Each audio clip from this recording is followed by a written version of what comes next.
Depuis quelques jours, là, mais pour toi, c'est un petit peu... comment dirais-je? C'est le bazar. Parce qu'il y a des créateurs de contenu qui banalisent cette distance, c'est-à-dire 42 km. Dans quelques jours, c'est le marathon de Paris.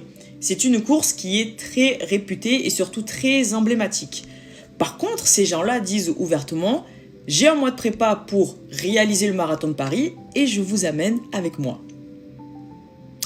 Comment ça? Tu te filmes, tu te mets en scène pour mettre en avant tes courses avec seulement un mois de prépa.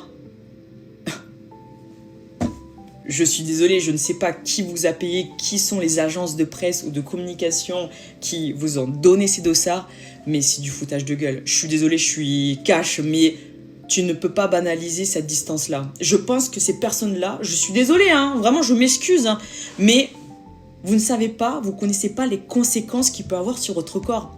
Un mois de prépa. Mais comment ça? On ne fait pas un mois de prépa pour faire un marathon? C'est de la folie. Ça veut dire que toutes les distances, vous ne la connaissez pas. Courir 5 km, c'est pas donné à tout le monde. Courir 10 km, courir 15, 20, 30. Vous dites le mental. Ah oui, c'est bien beau avoir du mental. Mais si t'as pas un minimum de préparation, c'est-à-dire connaître son corps, les douleurs, la fatigue, l'hydratation, l'alimentation. Oui, parce que quand on court, il faut qu'on mange. Ça se prépare, il faut que ton corps s'habitue à tout ça. Mais en seulement un mois, c'est ambitieux quand même. Hein, je m'excuse énormément parce que j'aime pas faire ce type de contenu, mais vous ne pouvez pas banaliser cela sur les réseaux sociaux. Non, il y a des étapes à respecter. Comme je le disais, il y a beaucoup de choses à prendre en compte entre l'hydratation, le sommeil, l'alimentation, les équipements, puis même vos chaussures, vos effets techniques.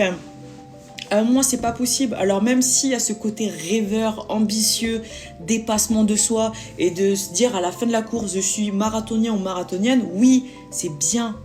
Mais avec un mois de prépa, oh waouh! Oh waouh! Ça sert à rien d'aller vite. La vie, c'est pas les réseaux sociaux, c'est pas scroller, non. Il y a des vrais prépas. Même moi, actuellement, je suis en pleine prépa marathon.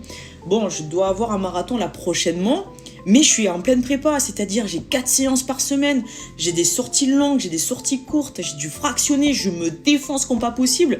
Et même moi, je doute avec toute la prépa que j'ai derrière. Mais un mois, waouh! C'est de la folie. Par contre, banaliser cette distance sur les réseaux sociaux, c'est ok, mais il va falloir assumer le jour J, encore une fois. Hein. Faut finir la course. Hein. Parce que du coup, vu que vous voulez amener tout le monde dans vos vidéos, faire la distance d'entraînement, ok, pas de problème. Mais finissez la course. Vraiment, finissez la course. Avec ou sans douleur. Parce que tout est dans la tête, techniquement. C'est dans le mental.